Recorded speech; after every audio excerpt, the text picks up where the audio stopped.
दोस्तों, आज लेकर आया हूँ आपके लिए एक नई कहानी। हरे भरे जंगल की गहराइयों में एक प्यारा सा हाथी रहता था। उसका नाम था पप्पू।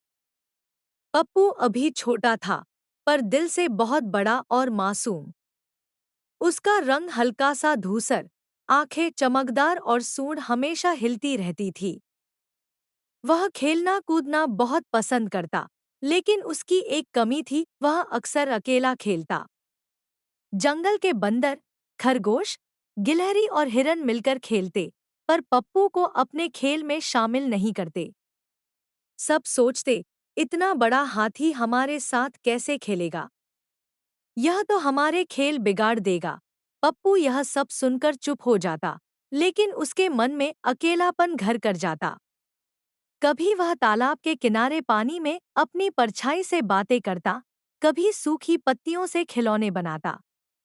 लेकिन फिर भी उसके दिल में यही ख्वाहिश रहती, काश मेरे भी दोस्त होते। एक दिन आसमान में काले बादल छा गए, तेज हवाएं चलने लगी और अचानक बारिश शुरू हो गई। छोटे छोटे जानवर डरकर भागने लगे। तभी पप्पू ने देखा कि एक नन्ही गिलहरी पानी के तेज बहाव में गिर गई है और बहने वाली है। पप्पू बिना देर किए उसकी ओर दौड़ा। उसने अपनी लंबी सूंड से गिलहरी को धीरे से उठाकर सुरक्षित जगह पर रख दिया। गिलहरी कांप रही थी, लेकिन सुरक्षित थी।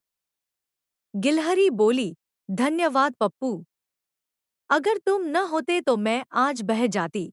यह सुनकर पप्पू के चेहरे पर मुस्कान आ गई। गिलहरी ने पहली बार महसूस किया कि पप्पू बड़ा जरूर है, लेकिन उसका दिल और भी बड़ा है। उस दिन के बाद पप्पू की आदत बदल गई। अब वह सबकी मदद करने लगा। जब खरगोश पेड़ से गिरे फल नहीं उठा पाता, तो पप्पू अपनी सूंड से उसे तोड़ कर देता। जब बंदर नदी पार करने में डरता, तो पप्पू उसे अपनी पीठ पर बैठाकर पार करवा देता। जब हिरन जंगल में रास्ता भूल जाता, तो पप्पू अपनी ऊंची आंखों से दूर तक देखकर सही दिशा बताता। धीरे धीरे सब जानवर पप्पू की ओर आकर्षित होने लगे। लेकिन जंगल में हर कोई खुश नहीं था। कुछ शरारती बंदर सोचने लगे, अगर पप्पू सबका हीरो बन जाएगा तो कोई हमारी परवाह नहीं करेगा। उन्होंने पप्पू को नीचा दिखाने की योजना बनाई। एक दिन उन्होंने पप्पू से कहा, अगर तुम सच में हमारे दोस्त हो, तो साबित करो। उस ऊंचे पहाड़ की चोटी पर जाकर वहां से सबसे बड़े आम का फल लाओ। तब हम मानेंगे कि तुम सच्चे दोस्त हो। पप्पू भोला था, उसने तुरंत हामी भर दी। अगले दिन पप्पू अकेले पहाड़ पर चढ़ने लगा। रास्ता कठिन था, पत्थर फिसल रहे थे और पाँव में चोट लग रही थी। लेकिन पप्पू ने हिम्मत नहीं छोड़ी। घंटों की मेहनत के बाद वह ऊपर पहुंचा। वहां सचमुच सुनहरे रंग का बड़ा आम लटका हुआ था। पप्पू ने अपनी सूंड से उसे तोड़ा और सावधानी से नीचे लेकर आया। सारे जानवर हैरान थे। बंदरों की चाल नाकाम हो गई। अब उन्हें मानना पड़ा कि पप्पू सच में साहसी और मददगार है। कुछ ही दिनों बाद जंगल में एक और मुसीबत आई। पास के गांव के लोग लकड़ियां काटने आए। वे पेड़ों को गिरा रहे थे और जानवरों को डराकर भगा रहे थे।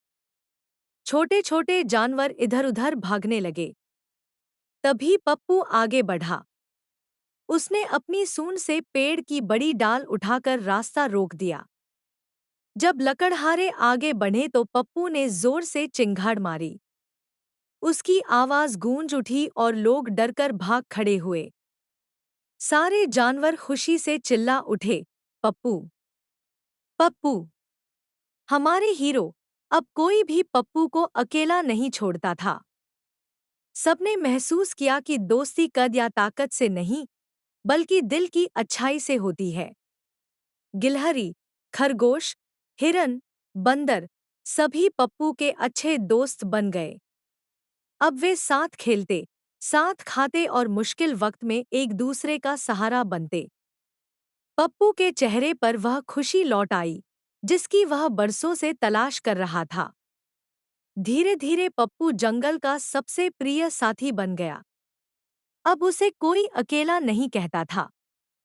हर कोई जानता था कि सच्चा दोस्त वही है जो हर परिस्थिति में साथ दे।